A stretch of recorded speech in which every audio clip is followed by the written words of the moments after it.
Hey, what's going on? It's your guy, man. I'm back. Hey, listen. Be grateful for what you have and take pride in your flaws.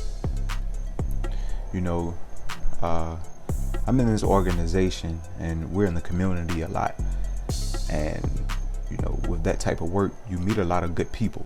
You come across a lot of nice people, a lot of kind-hearted people, and a lot of wise people, right? So there was one lady I met, and she said this quote. This quote is going to stick with me for the rest of my life. She said, comparison is the thief of joy. And just think about that for a second. Now, the name of this video is Be Grateful for What You Have and Embrace Your Flaws. So the thing about it is, when you try to compare yourself to other people, you don't truly enjoy the person that you are. So instead of comparing yourself to someone else, just have joy for the person that you are. Because when you get into comparing, what you start to do is forgetting about the things that you can do. You forget about the things that you have, and you start thinking about things that you don't have, things that the other person has.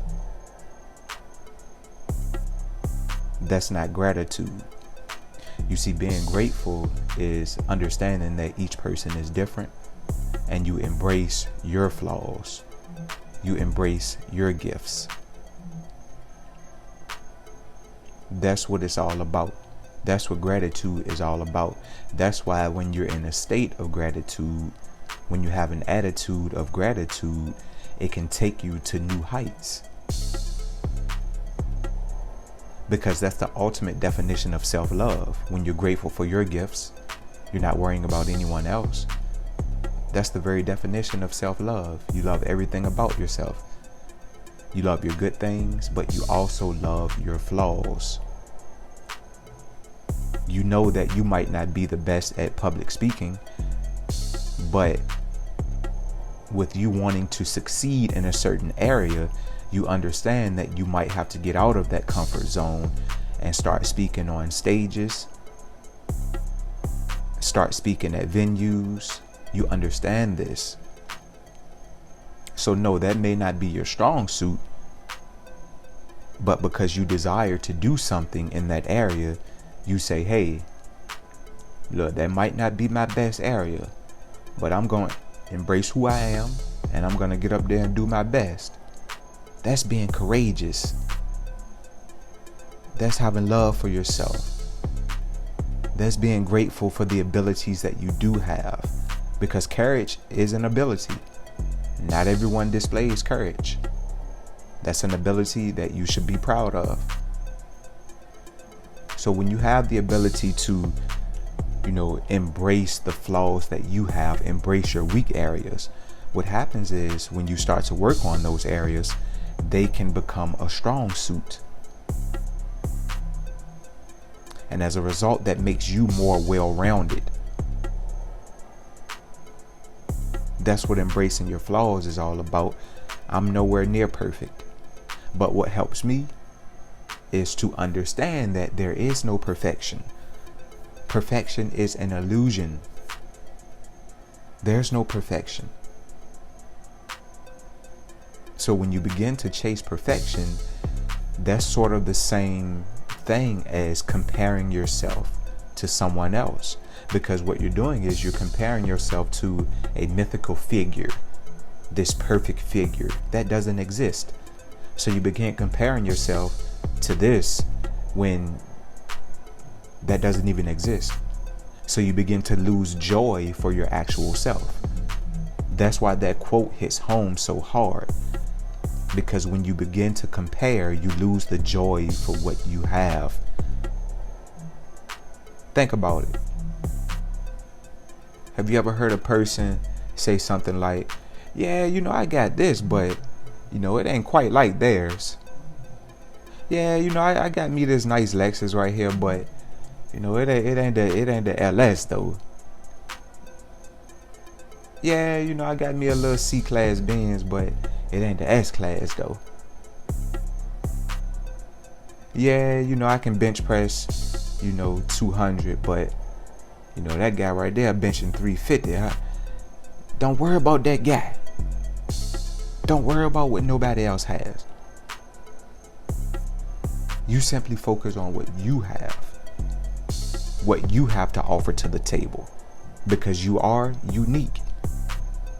Each and every person on this planet is unique.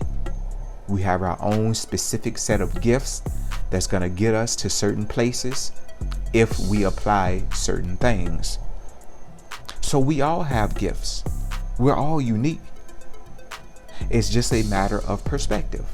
Do you have the perspective to go for higher things, or do you just want to settle? Do you want to sleep with content, or does ambition drive you? So these are all choices that you make as an individual. No one else can make these choices and decisions for you. You decide what you are. You decide who you are. You decide whether or not you're going to embrace your flaws and let that drive you to be better, or you're just going to give up and say, hey, this is what it is. I can't do this. I can't do that. And you just settle for what life gives you. You have that ultimate choice. I said it before in the earlier video. You have the power. You do. I have power over me. I'm my own king. I'm my own God. And don't take that the wrong way. Surely I believe in a higher power. But I believe I was created in God's image. So I have the power. I have the free will to decide what I want to do and what I don't want to do. You have that same right. You have that same sovereignty.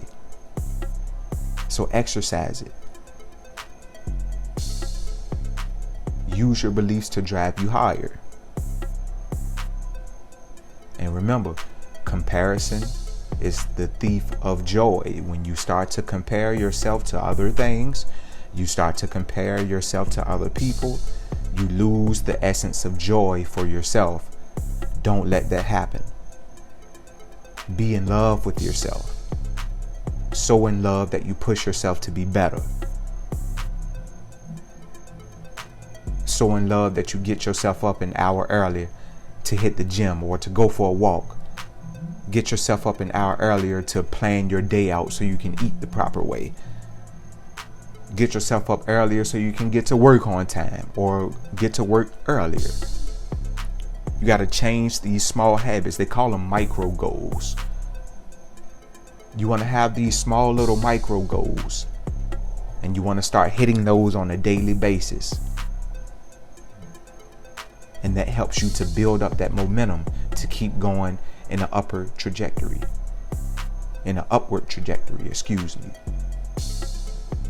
So that's how you want to do it, man. Love yourself. Be in love with yourself. I'm going to say it again. Be in love with yourself. That's it for me, man. As always, think good things about yourself. Be better today than you were yesterday. Peace and blessings. I'm out.